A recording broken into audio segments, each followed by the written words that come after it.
Hello everyone, this is Dr. Mohammad Asad Ali and welcome to my YouTube channel.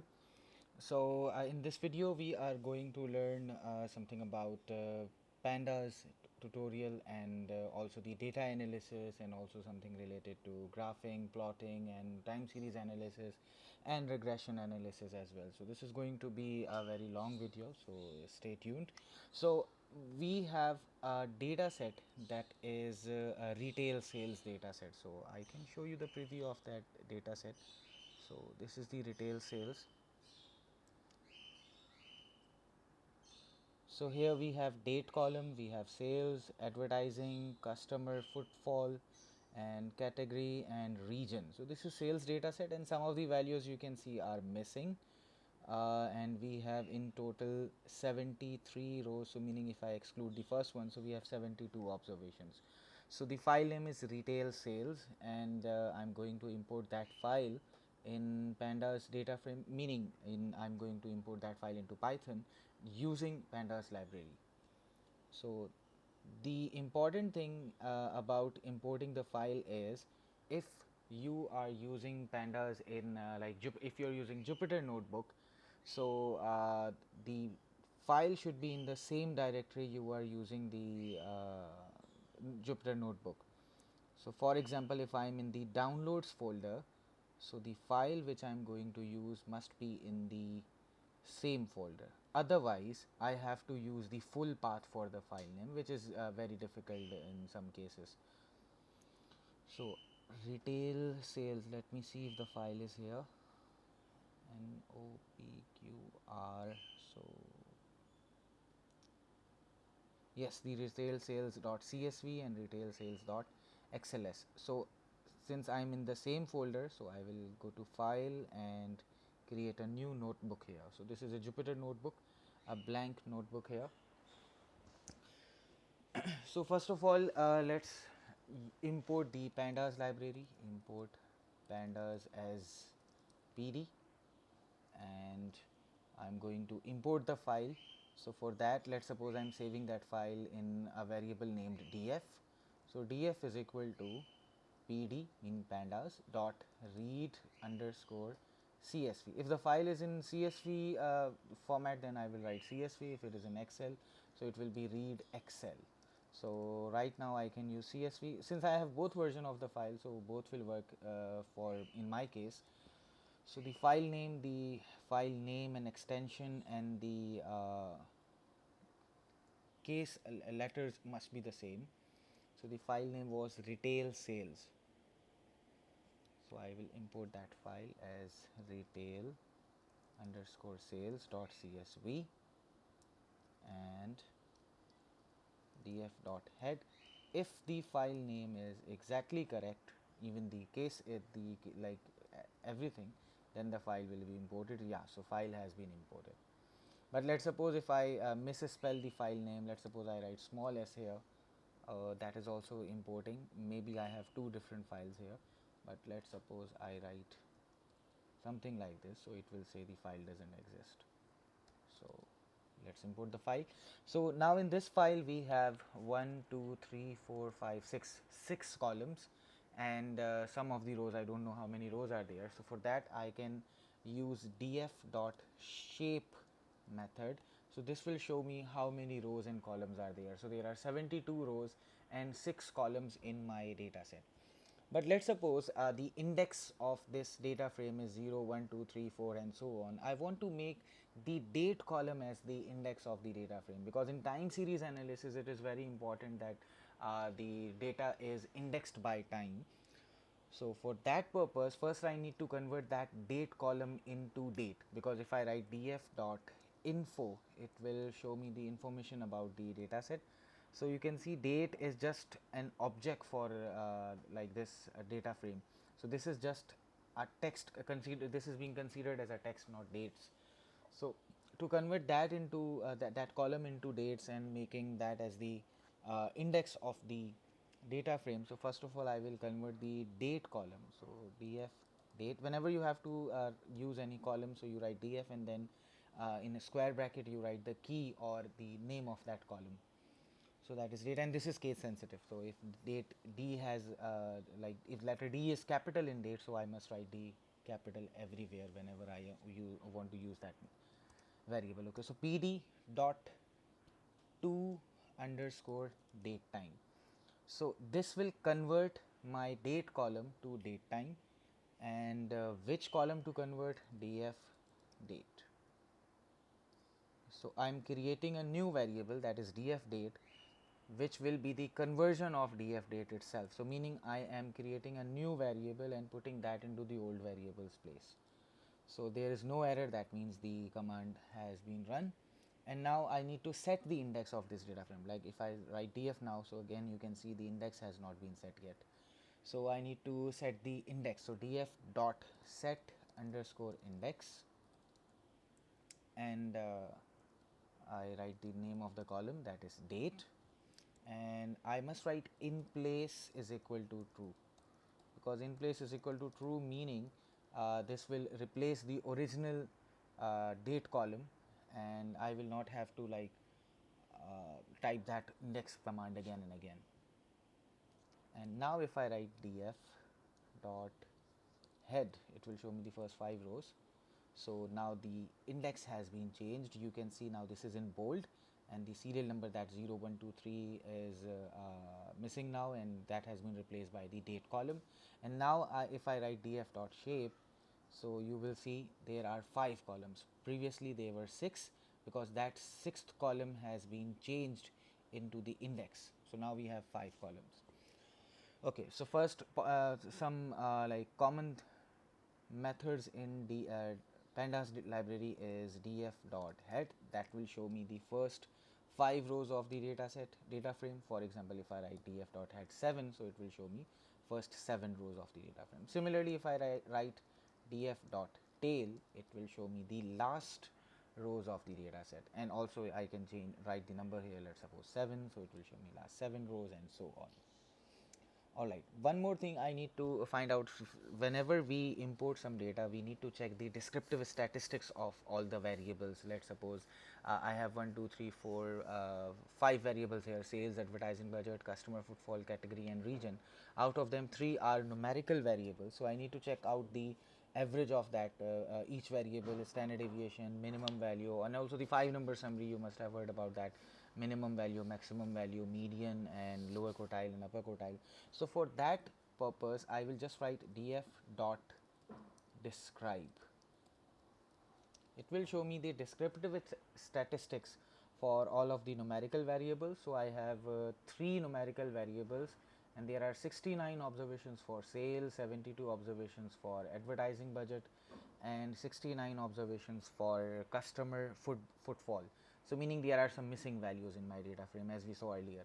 The average sales is 984, average advertising budget is 198, and so on. Standard deviation, the minimum value, maximum value.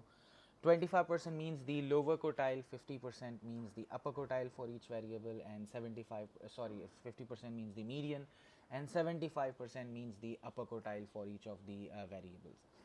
Now let's suppose I need to model one of the variables with the help of the another variable, treating one as independent and second as dependent, or maybe 2 as independent and 1 as dependent, maybe advertising budget and customer footfall as independent variable and sales as dependent variable. So for that purpose, what I do, I need to, the first step will be I have to check the correlation between the variables. So for that specific purpose, I write df dot cor, and I might get an error. Yes, because in my data frame I have 5 columns, and out of them 3 are numeric and 2 are non-numeric. So I have to, there are 2 ways: either I just write the names of those specific columns, like for example sales and advertising budget, and then I have to type very specifically the column names, and then dot cor. So it will show me correlation between 2 variables. But if there are 3 or 5 or 10 and 15, so definitely I cannot type all of the variables name there. So the simple way is, the easier way is, I write df dot cor, and inside the bracket I write numeric only is equal to true. So now whatever the numeric variables are, this will show me the correlation between those variables. So you can see the correlation between sales and advertising budget is 0.14, and correlation between customer footfall and sales is 0.25. But let's suppose I have a lot of variables, not 3, I have 10 or 15 or 20 variables. So for all of them, I cannot read each and every individual value and find out which of the correlation is higher and which of the correlation is smaller. So I need an alternative way, or maybe some graphical type of way, in which the high correlated values or high correlated variables are coded in some color, or maybe there should be a color scale. So for that purpose, we have a graph called heat map. So heat map will basically, for high correlations, it will show a different color, and if the correlation is getting lower, maybe 0.8, 0.7, 0.6, then it will start changing the color. So for that purpose, we need to import the seaborn library, and also the matplotlib. Matplotlib is basically used for graphing purpose, and seaborn has a specific figure called heat map that is not available in matplotlib as per my knowledge. So that is why we have to import seaborn library for making the heat map. Alright, so first of all, let's import the and let's save this result into correlation matrix variable. So if I rerun this code, it won't show me anything, but that result has been stored in correlation matrix. Like, let's suppose if I now run this command, and so I will see that matrix is stored here. Alright, so I need to plot a heat map for this matrix. So I will import matplotlib dot pyplot as plt, and then I need to import seaborn library as well, seaborn as sns, let's say, and now I will create a blank canvas, plt dot figure, and let's suppose I need the figure size to be 8,6. You can change the figure size as per your need, and even you can skip that line as well if you need the default figure size. And then sns dot heat map, and then I need heat map for correlation matrix. So yeah, that name was copied. So correlation matrix, and let's suppose I just close this bracket and write plt dot show. So it will show me the correlation matrix. But let's suppose I need to customize this heat map, because here the color scale is given, that if the high correlation is there, then the color will be yellow, and if it is lower correlation, then it will be black. But I need to change the color map, and maybe I need to write the title here. So within the heat map, I will add my different arguments or customization. So let's suppose if I say annote equal true, so this will add the value of the correlation inside the figures. And let's suppose I change the color map, so cmap equal to, let's suppose, cool to warm.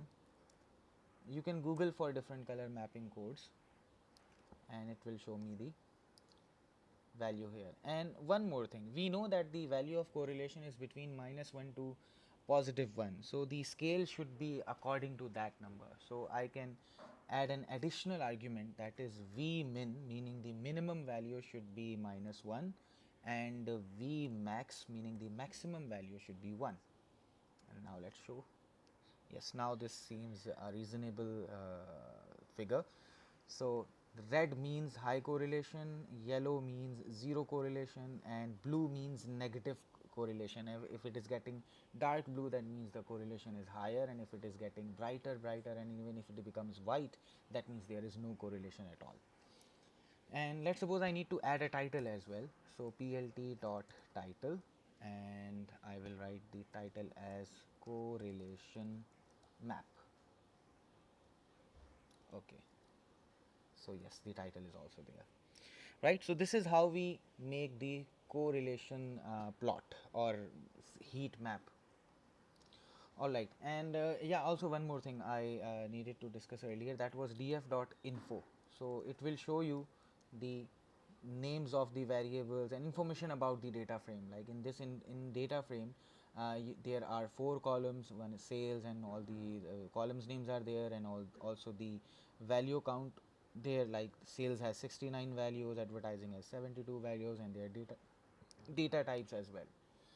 You can notice that sales and customer footfall has 69 observations here. So this also confirms that there are some missing values in this data set.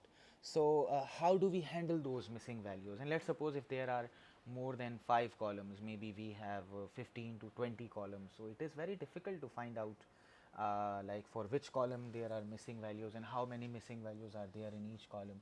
And definitely if the number of observations are 500 and some of the values are 493, 467, 498, so we cannot keep the calculator with us and subtract each value from the 500 and find out how many missing values are there.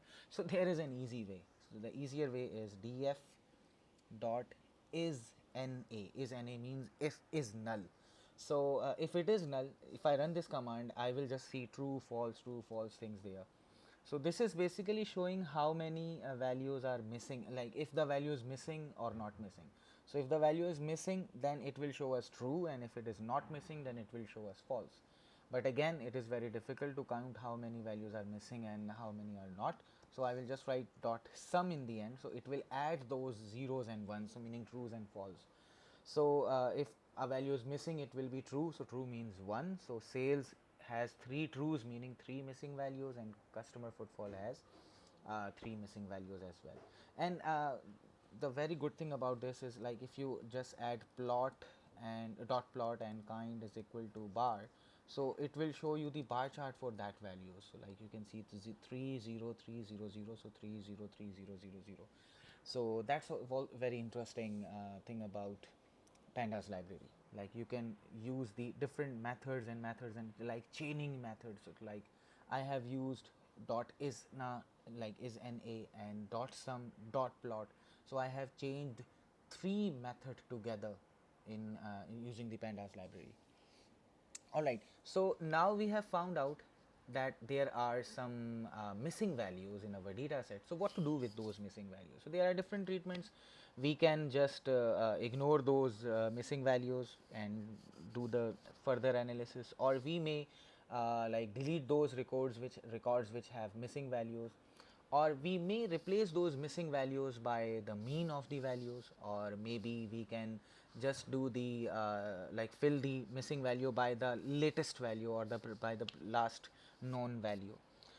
So let's suppose I decide that for sales, whatever the 3 missing values are there, I will replace those missing values with mean.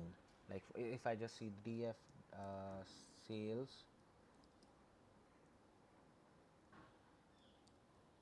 so you can see this is the sales column, and if I write dot describe, so it will show me descriptive statistics for only sales. So you can see the count is 69. Or if I just say, if I just say dot is na, so it will show me how many values are missing. Dot sum, definitely. So there are 3 missing values in sales. So let's suppose I want to replace the missing values by the mean of sales. So for that purpose, I will define a new column, that df sales. So defining new columns mean the new column will be replacement of sales. So df sales is equal to df sales dot fill na. So is na, find out whether the values are missing, and fill na fills those missing values. And by what number should I fill those missing values? I will just write the number here. Let's suppose if I write 8 here, so all the missing values will be replaced by 8. If I even write my name here, so all the missing values will be replaced by my name. But I need to replace all the missing values by the mean of sales. So to find out mean of sales, I will write df sales dot mean. So this will help me like fill the missing values by missing values by the mean of the sales. So let's suppose now I write df sales dot is na dot sum. So now it's 0, meaning there are 0 missing values the sales column. And if I draw this plot again, so you would see the sales bar is missing because there is no missing values. Or even if I just remove the bar thing here, so there are only 3 missing values in customer footfall. Okay, so now I need to replace the customer footfall column, the missing values in customer footfall series by the latest values, like whatever the last value was there, fill the missing value by that number. So for that is specific method in pandas key term is called forward fill. So forward fill means fill the last value to the forward cell. So the simple method for that is df, and I need to write the exact column name, so I will copy that and paste it here, is equal to, and then df the same column name dot fill and a, and then in the bracket, instead of writing the mean and all that thing, I will write method is equal to f fill. So this will fill the missing values by the latest missing value, and now there is like it's giving me a kind of warning. That is not an error, it is giving me a kind of warning that this method is changed, and like backfill and forward fill, so the command is changed, and now in future this will be deprecated, so there will be it will raise in a future version. So it is giving me the information that this command is soon going to be deprecated and you have to use the alternative command. Alright, or if you want, you can disable these warnings as well. So for that, what we do is we import warnings, and I will just do it here, import warnings, and then warnings dot filter warnings, and ignore. So this means now if I rerun this command, so you will see there is no warning here, because that, like, I have ignored the warnings. If there are any kind of warnings, it will not show me any, only errors will be shown but not the warnings. Alright, so going back to the missing thing, we have treated the missing values accordingly. We replace the missing values in sales column by their mean, and we replace the missing values in the customer footfall column by the latest known values. Alright, what's next? So after finding the correlation matrix and after finding the missing values, let's suppose I need to find out I need to do some exploratory data analysis as well, like how many categories are there, and what is the like how many sales have been done in each category, like how many kind of items are being sold, have been sold in this data frame. So for that, method is basically called the value count method. Whenever I use the word method, that means dot and then the command. So for example, df, and I need to count the values of category dot, writing dot means now I'm writing the method value counts. So this will show me that in category column 28 values are clothing, 23 are electronics, and 21 are groceries. So this is very helpful, like if you want to find out like which department is making most number of sales, or which department has more customers, and so on. So it not necessarily like if the number of customers are more in one department, so that will have a higher sales. Maybe in electronic items there are only 5 customers, but they are buying very expensive goods, so definitely the total sales in electronic departments will be highest, but the number of items sold will be lower. So let's suppose I need to find out the average sales, or maybe the total sales, or for each department. So instead of value counts, that method will not work. So for that purpose, I will have to use the group by function. So in group by function, what we do, like the group by method, what we do, let's say df dot group by. So like instructing pandas to group the variables in my data frame using the column category.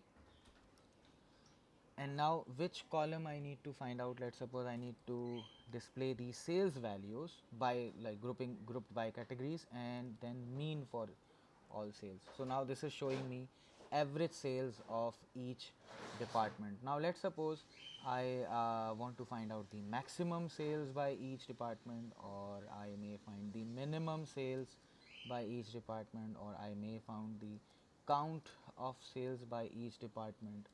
I may find the standard deviation of each department. So that's very simple, like you just keep changing the method and you will get the value. And even you can make the bar graph for that as well. Let's suppose sales dot mean dot plot and kind is equal to bar. So again, that is called chaining the method. So I'm chaining group by and then mean and then plot. So this is showing me, or even you can make a pie chart for that. So we will discuss the like different customization tools in pie chart and different graphs as well in the later part of this video. Alright, so group by command, and then let's discuss the visualization part. Let's suppose I need to see the line plot of the sales, like how the sales is growing over these number of months.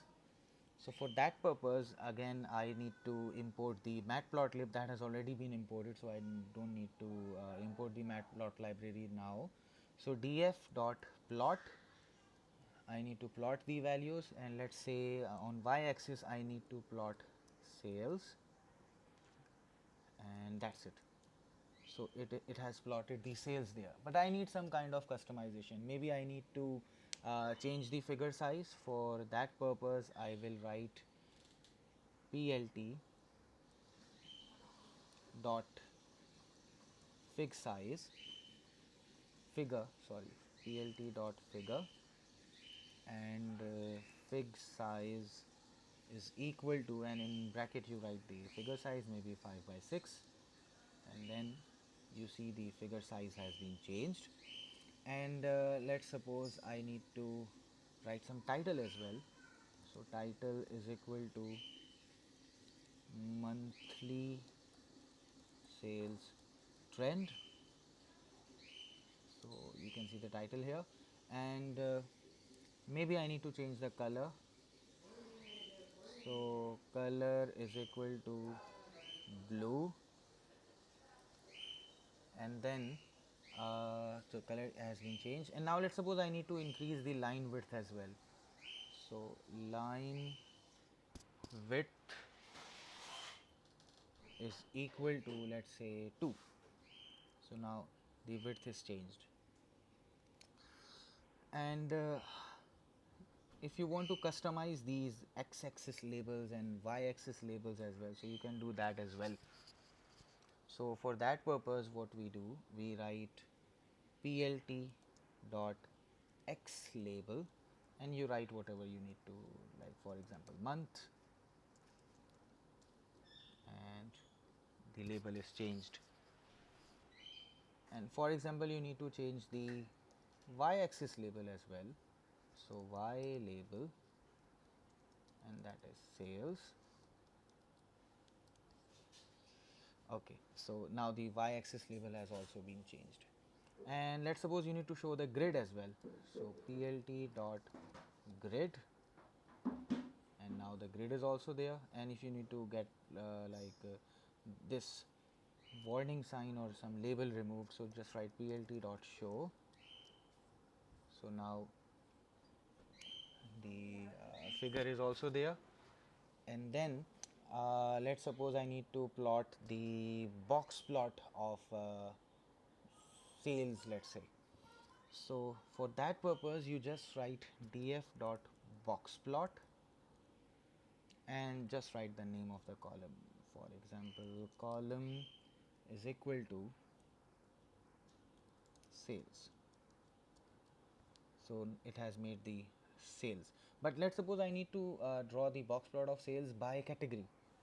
So you just write by equals category. So That's very simple. Or even you can make the box plot by region as well. So we can see the average of groceries, median of groceries is higher, and the box plot is higher in that part. So there are a lot of like implications of these graphs. And now let's do some customization in this plot. For example, grid equal to true. So it has, it was already enabled, and if you want to make it, yeah, plain, so you just write grid is equal to false.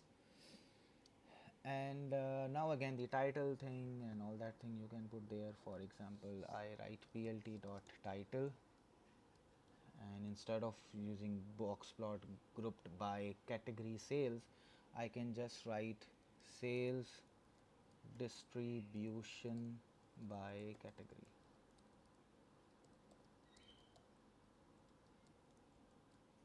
So now there is a sales distribution by category. And for example, I plt dot subtitle and just write nothing here. So it has removed that extra title. And again, x label, y label, plt dot show, you can add those commands as per your need. Alright, after box plot, let's suppose I need to make a bar chart of average sales. So we have already learned in previous part of this video. So df group by, let's suppose category by sales and dot mean dot plot, and instead of kind is equal to pi, we write kind is equal to bar. And even you can change the color as well. For example, color is equal to red, or whatever the color you like. And let's suppose you need to make the histogram of sales. So that's very simple. df sales dot plot, and kind is equal to HIST. So this will plot the histogram of the sales. But let's suppose you need to customize the number of bins and also borders. Let's suppose I write edge edge color equal black. Now it will add some edges here, and I need to change the bins as well. Let's suppose bins is equal to 8. So now it has changed the number of bins. Like even you can make 4 bins as well, and you can make 40 bins as well, up to you. So it's changing the bins, meaning the class interval, number of class intervals. Alright, so after making the box plot, let's suppose we need to make the scatter plot, because the correlation can also be seen by using the scatter plot as well. So for that, df, and you write the columns dot scatter, or even plt dot scatter. Let's do matplot library plt dot scatter, and then the x value and the y value. So for example, I write df customer, what was the exact name, customer underscore footfall, yeah, customer underscore footfall. So customer underscore footfall, and bracket close, then df, let's suppose sales.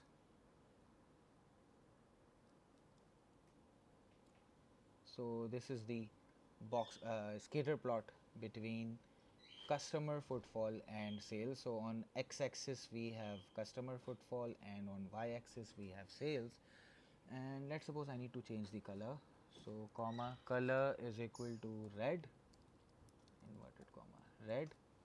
So this is the color. And also if you need to change the opacity or the transparency, so you just write alpha equal 0.5 or whatever number you want. So the overlapping part is like if there are a lot of overlapping points, so the color will be getting darker, so that you know, okay, more points are clustering at that point. Okay, and let's suppose I need to add title as well. So plt dot title, and then scatter plot. That's it, scatter plot, let's suppose. So that is the scatter plot, and also x label. So plt dot x label.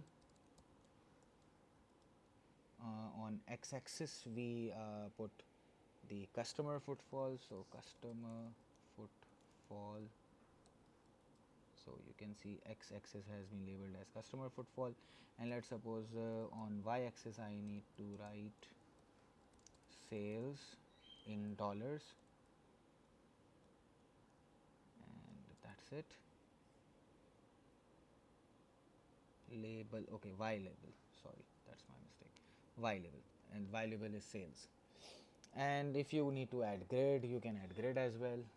So plt dot grid. So the grid is also there.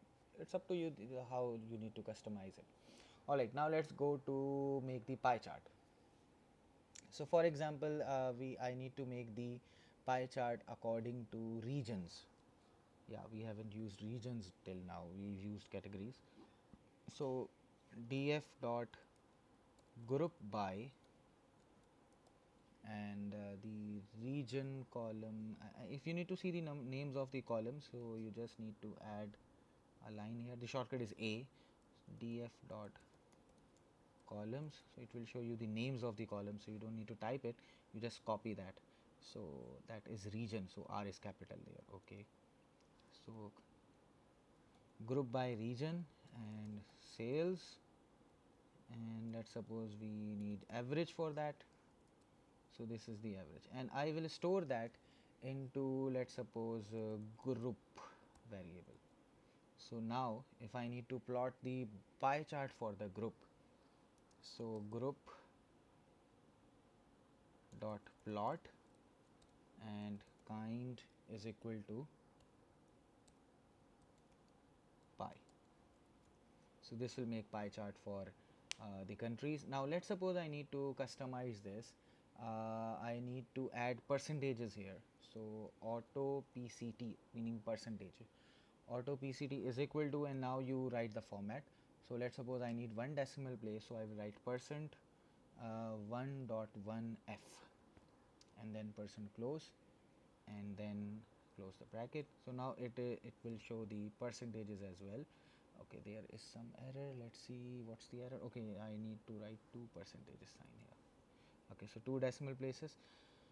So the percentages are written inside the pie chart, and let's suppose I need to change the colors. So colors is equal to, but we need to be very careful when we are writing the colors, like how many pies do we have, 1 2 3 4 5 6. So I need to write the 6 colors here, right? So let's suppose if I input only one color here, let's say color is equal to red, and that's it, then I might get an error. Yeah, so like all the pies have red color. Let's suppose I write yellow, now red and yellow, and green, and let's say orange,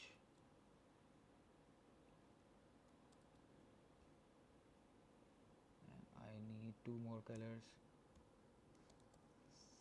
cyan, yeah, cyan also works there, and purple, let's say, or pink.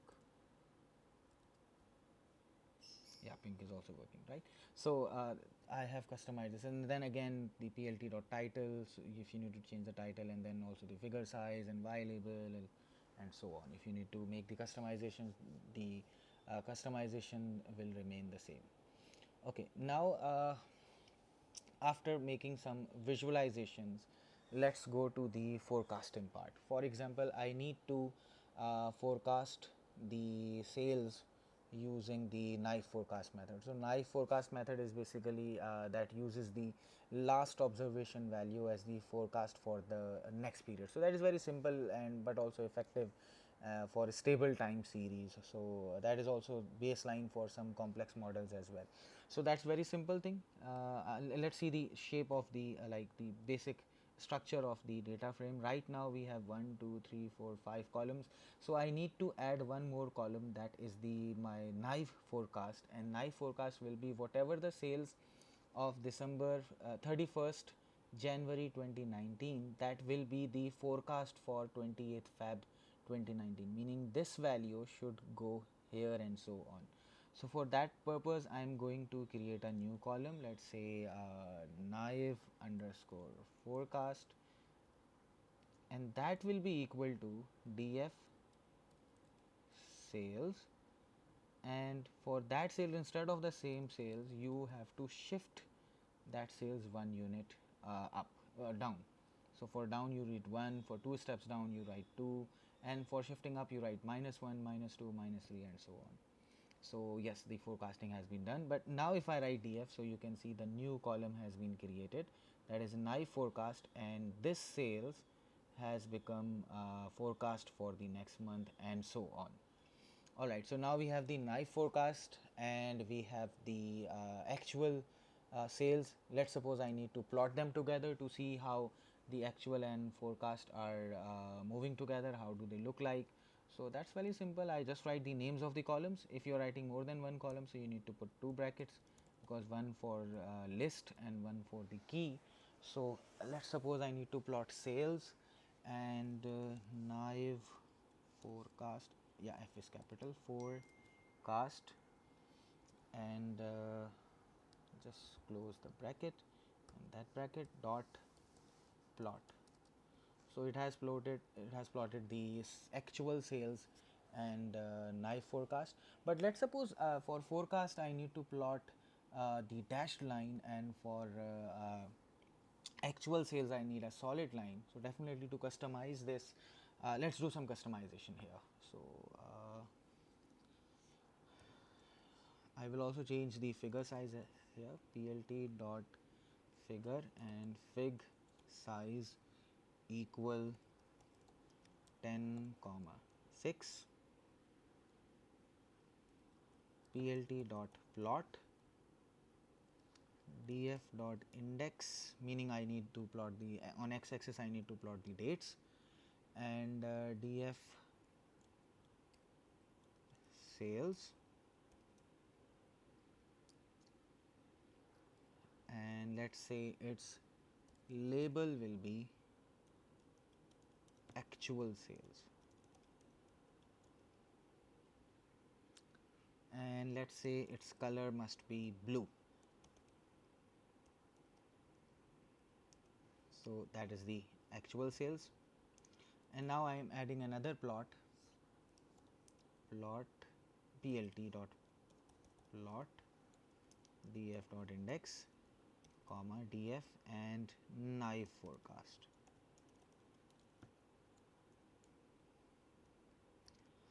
and label will be, label is equal to knife forecast, and let's say color should be orange, and line style is equal to dash. So I just write a minus twice, and now let's plot it.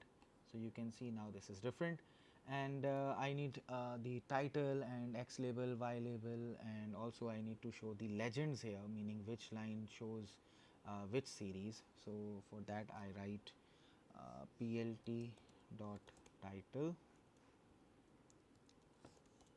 actual versus forecast. So now the title is here, and I'm pressing shift plus enter after each code, so that output for each code is displayed then and there.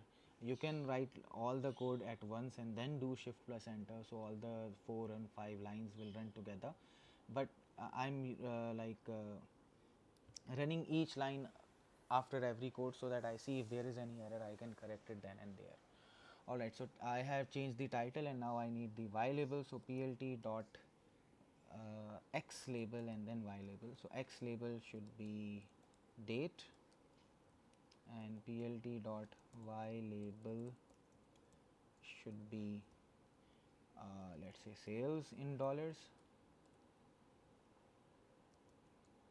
and I need to show legend as well,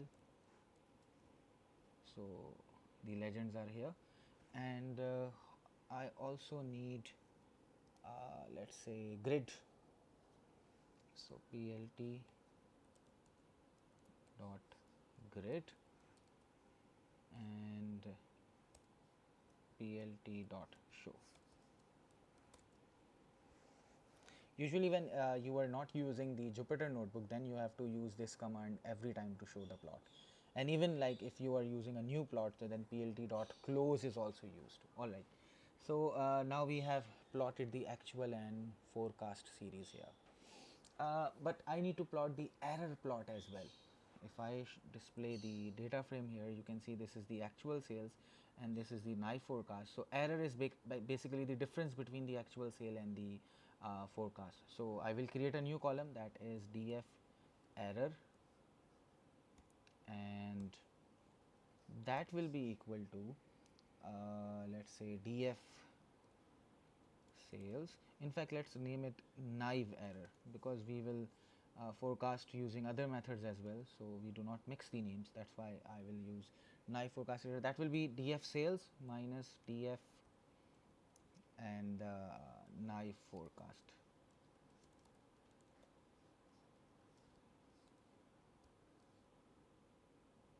Okay, so new column has been created. Now if I see the df, so now the knife error is there, which is the difference between actual sales and the forecast sales. All right, now I need to plot that knife error. So very simple, even you can copy paste the previous command of plotting like this, copy and paste here, and instead of sales, knife, was there any underscore? Yes, knife underscore error. Right, and now you can change the label as well, error, and even if there are no more than one graph, so we don't need label for that. Okay, the error is there, and now let's suppose I need to draw a solid line here on the x-axis so that the origin is clearly visible and we can see from like how much away from the origin or the x-axis the line is going. So for that we need to plot a horizontal line.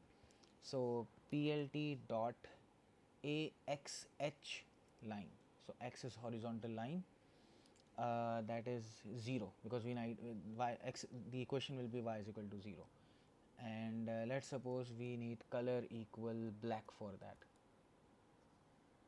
black, yes. So we have a horizontal line here as well, and if you need to make it dashed, so you can write line style equal to dash. So now that is a dashed x-axis, and again you can add the grid and labels and all that thing, whatever you want. Okay, now let's suppose we need to calculate the error metrics like mean absolute error, root mean squared error. So these are basically for quantifying the forecast accuracy.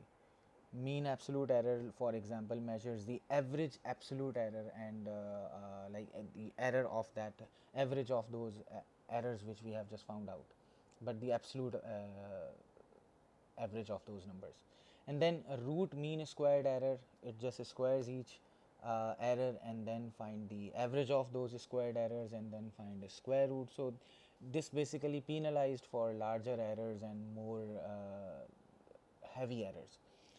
So there are two ways. First, we find errors manually one by one. Like we have error, so we find df squared underscore error is equal to df error, knife error, actually the error was knife error and then find power 2. For power 2 we write 2 asterisk and 2. So that is very like difficult and lengthy process. There is a library, machine learning library, that is scikit-learning. In that library, the mean absolute error and mean squared error are built in there, so you can use them for your analysis. So for that library, I will import that specific mean absolute error and mean squared error instead of importing the entire library, which might be very heavy. So I need to just import those two important functions which I need to calculate: mean absolute error and mean squared error. So from sklearn dot matrix import mean absolute error and mean squared error. So this will, if there is no spelling mistake or something, so yeah, that has imported successfully. Now I will calculate mean absolute error. MAE is mean absolute error, and then here you just write the actual value and forecast value. For actual value, we know the actual value is stored in df sales column, and comma, the error is stored in df naive forecast column. Alright, so I'm going to get an error which is input contains NaN, meanings empty values.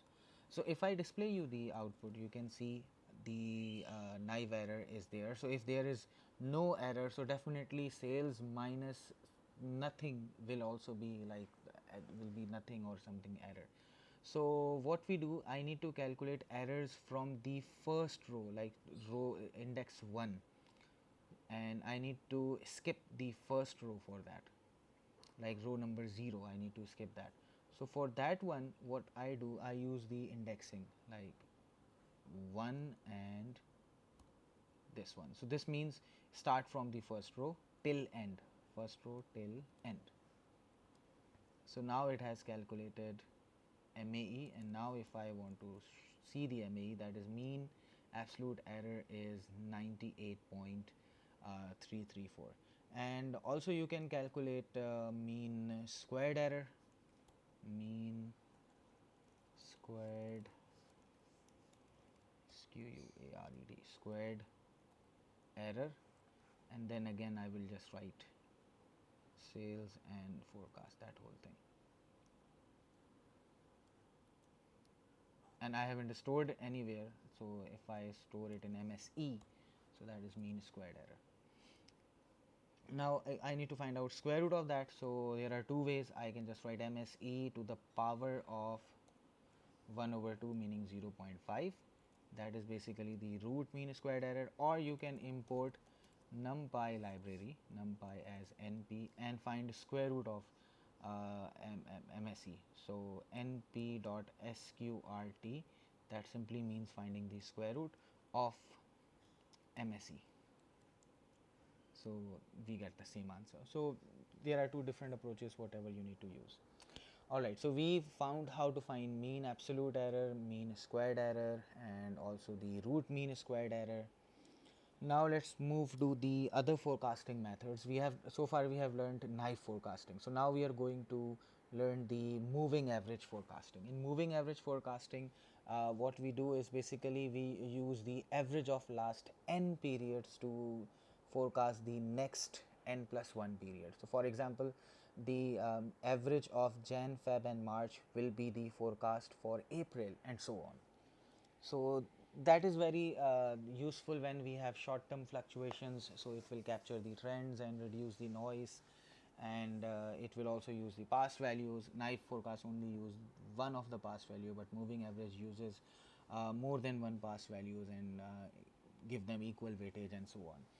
Alright, so let's suppose I need to forecast using 3 period moving average. So Jan, Feb and March average will be the forecast for month of April. So let's start that df MA, let's suppose 3, or MA forecast forecast, moving average forecast, is equal to df sales, meaning take the sales column and then find rolling window is equal to 3 dot mean. So rolling mean meaning the moving average, and now I need to shift that one step down, because definitely the mean of first, second and third observation will be stored in the third observation, but that should be actually the forecast for the fourth period, so I am shifting that one step down. And now if I see the df, so it must show, okay, windows, no, that's not windows, only window is equal to 3. So now you can see the average of this, this and this, meaning 3 observations, is the forecast for the fourth month, and so on. And now if you need to find out the mean squared error and mean absolute error, then instead of skipping the first row, you must skip the first 3 rows, otherwise you will get an error. Alright, so we learned how to find the moving average forecast here. I will keep the video short here and will not discuss other examples of moving average. You just have to change the window size here and you will get the forecast for that. For example, 3 period moving average, you write window is equal to 3, 5 period moving average, you write window is equal to 5, and so on. Alright, now let's suppose I need to use the another method of forecasting, that is exponential smoothing. So in exponentials, I will not go to the theoretical part, like why we use exponential smoothing and what is the difference between moving average and exponential smoothing. You can go and study about those from different books and websites. So in short, I can explain you, like in exponential smoothing method, the weightage of past values is different, whereas in moving average method we give equal weightage to the past values. Like if we are taking 3 months, so we are taking sum of 3 values and dividing by 3. So in other words, we are multiplying each previous 3-month value by 1/3. So we are giving 1/3, 1/3, 1/3 weightage. But in exponential moving average, we can decide that weightage and give high weightage to the recent past and low weightage to the distant past values. Alright, so let's do exponential smoothing thing.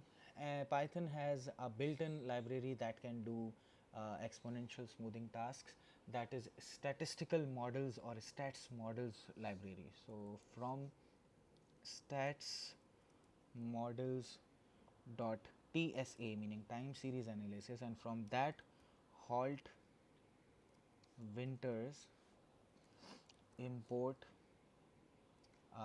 let's say I need to use simple exponential smoothing, so import simple exp smoothing. The spelling is very important, and also the see the order of the cases. Simple exponential smoothing, S is capital, E is capital, and again S is capital for smoothing. And then I need to import exponential smoothing as well. Exponential smoothing. Okay, there is no error. No, stats model. Okay, this the libraries is stats models S. Yeah, that is important. Fine. And then simple exponential smoothing model, I am just directly forecasting using the model, that will be equal to, I will use that function simple exponential smoothing, and then in simple exponential smoothing you just write the variable which you need to do forecast. For example, I need to forecast sales, and then you close the bracket, dot fit, that's it. And then definitely you need to write the smoothing constant as well, like the alpha value. So smoothing underscore level equal to, let's say I take 0.2. So yeah, there is it's not an error, this is basically the warning. So now let's say I need to fit some values, like forecasted values, SES forecast. I'm creating a new column and I'm putting the fitted values of SES model that we calculated earlier, SESMODEL, yeah, that is a spelling, dot fitted values. So a new column will be created, it says key error SES forecast. Oh, I need to write equal sign. Okay, let's see the DF now. So yes, SES forecast is there, and that is the simple exponential smoothing forecast here. Alright, so now we have knife forecast, we have moving average forecast, and we have simple exponential smoothing forecast. Let's do another forecasting, that is halt winter method, and I'm directly going to the triple exponential smoothing, like we have seasonality, we have trend, and level. So for that purpose, you just write, let's say you need to import, we have already imported exponential smoothing, fine, so we don't need to import again.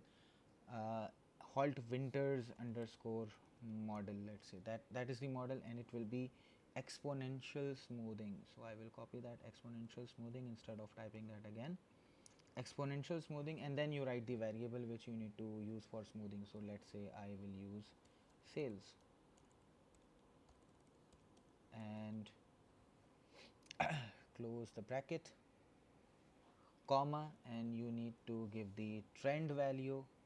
So trend is additive, and seasonality, so season is also additive, let's say seasonal, additive seasonality, and then let's say seasonal periods, SEA, seasonal underscore periods is equal to 12, right? So only difference between the previous and this one is you just needed to write the variable name and then fit, but here you need to write the trend and seasonality and then seasonal periods and then dot fit, and that's it. And I will store those values here in df, let's say HW forecast, halt winters forecast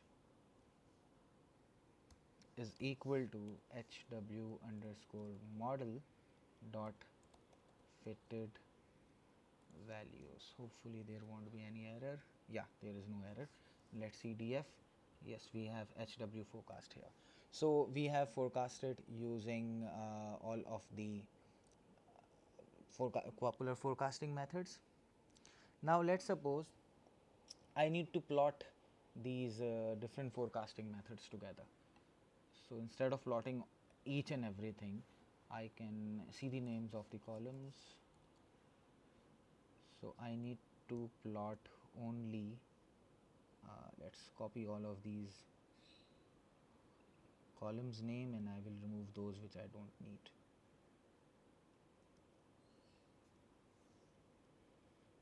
So let's suppose I don't need to plot advertising budget, customer footfall, category, region. Okay, so I need knife forecast, and I also don't need the knife error. Moving average forecast, simple exponential smoothing forecast, and halt winters forecast. So if I just write this and run, so I will only be using these, and if I need to plot them, so I just write plot in the end, so it will show me the plots for each of the model here. But this is very messy graph. I like, for example, I cannot differentiate that which of the graph is better and which of the graph is not better. So for that purpose we can use loops, and using loop we can plot each of the figures one by one. So we will just discuss that in a moment, but let's go to the next topic. The video has become very lengthy, I think more than 1 hour, but let's continue in this video. Stationarity, we need to discuss the stationarity concept and also the visual stationarity, and then using a statistical test, and then different time series forecasting method, that is the ARIMA forecasting, and also ACF and PACF as well. So let's learn them quickly here within this video. So first of all, a time series is a stationary if the mean and variance and autocorrelation are constant over time. Mean and variance are constant over time, shortly speaking. So there are different ways of finding that whether the mean and variance are constant or they are changing. The easiest way is you just plot the series. If you see the series is not increasing or there is no trend, then that means the series might be stationary. And let's say if you need to check it statistically, then there are various tests, but one of the popular test is the augmented Dickey-Fuller test. So you can use that augmented Dickey-Fuller test as well. So let's do visual inspection then. Instead of discussion, we can just type the code and then we can discuss it while typing the code. So plt dot figure, and let's say fig size is 10 by 6 this time. Plt dot plot df sales, and plt dot show. So if you see the sales column, you can see it is like moving around some variables and it's not increasing at all. There, if I just draw a straight line at 1000, so you can see the points are moving away from 1000 and coming back to 1000 and then again moving away from that point. So it is just a kind of a random walk. It's not following any kind of stationarity. It's not any kind of trend or seasonality, something like that. So what we need to do, let's suppose I need to check it using augmented Dickey-Fuller test. So for that purpose I need to import the ad fuller command. That is also available in stats model library. So import from stats models dot time series analysis dot stat tools, import ad fuller, and let's import acf and pacf as well, because we are going to use that as well in future. So now let's run this first. If there is no error, meaning yeah, the library has been imported. And now result is equal to, let's say, ad fuller, and then you just simply write the series which you need to use, sales, and that's it. And let's, so I need to show the result. So these are the results, and these are just like, you cannot interpret these results. So if I just write result 0, it will show me the t statistic, and if I write result 1, so it will show me the probability. And even I can round this, let's see, yeah, so round it to 2 decimal places, that is 0. So this is the basically p value. So this shows the p value of augmented Dickey-Fuller, and the rule of thumb is if the p value is less than, most popularly, 5%, so we say the series is stationary. This 5% benchmark varies. Some people use 1%, some people use 10%, but usually 1, 5 and 10 are the conventions. So this value 0.00 is less than all significance levels like 1%, 5% and 10%. So we can say that the series is stationary at 1% level of significance and 5% and 10% level of significance as well. All right, now let's see the ACF of the sales. So ACF basically stands for autocorrelation function. So autocorrelation function is basically, it's shortly speaking, I can say it will just plot the autocorrelation of one series. Like for example, what is the correlation of today's sales with yesterday's sales, and then again what is the correlation of today's sales with the sales 2 days earlier and sales 3 days earlier, and so on. So for each past periods we need to find out what is the correlation between those past periods. So for that we use autocorrelation function, ACF. We already have imported ACF. We also need statsmodels.api for that. So import statsmodels.api, and let's say as sm. So plt dot figure fig size is 12 comma 4, and then let's make a subplot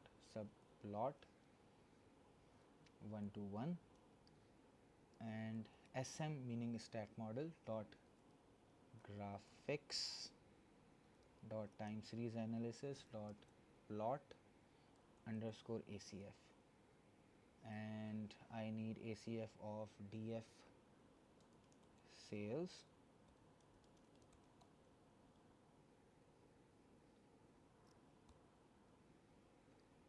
and comma lags. How many lags you need? Let's say I need 12, and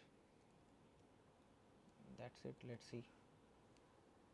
Yeah, it has plotted the autocorrelation function, and it's very like basically it's incomplete. We are just adding different tools here. Plt dot title acf. I just ran that code so that I can see there is no error. Okay, so that is acf. It's here acf. All right, and then plt dot subplot 1 to 2, and sm dot graphics dot tsa dot plot pacf. I will discuss what is pacf shortly. Sales,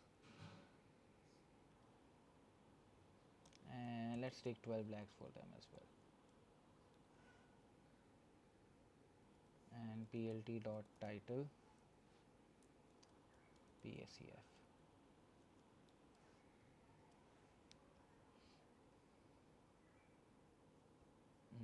Okay, there is something weird here.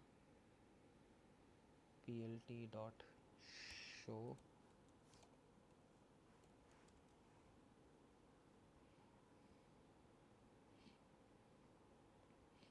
it's acf pacf, but we have one extra graph extra plot here. Let's say if I remove this and if I don't make subplot, then I have two plots here. Okay, fine, we can skip the subplot part because we need to do a lot of troubleshooting in that. Okay, so we have two plots here, acf and pacf. So acf is autocorrelation function, meaning this is considering the, let's suppose if this is 2, so what is the correlation of the sales by its two lags. So the correlation between the sales and the first lag and the second lag is insignificant, and you can see at 0 it's 1 because the sales itself is highly correlated with the sales. For example, the two exact values are correlated with each other. That's what we see in correlation plot, correlation matrix as well. So that is 1 1 1 in the diagonal. So this is 1 because of that one. In some softwares the lags start from first one, so not at 0. So here there are no lags significant here. All of the lags are insignificant, meaning we can say that sales is not correlated with its past values. And now partial autocorrelation is just like do the partial derivative and ignore the other lags. Let's suppose the partial autocorrelation of sales with lag 4 means only lag 4. If I take only lag 4 and skip the other lags, then what will be the correlation? But here if I see 4 meaning lag 4 3 2 1, all the previous lags are also being considered during the correlation calculation, right? So partial autocorrelation and correlation. So partial autocorrelation function is useful in finding out the order of AR term, and ACF is useful in finding the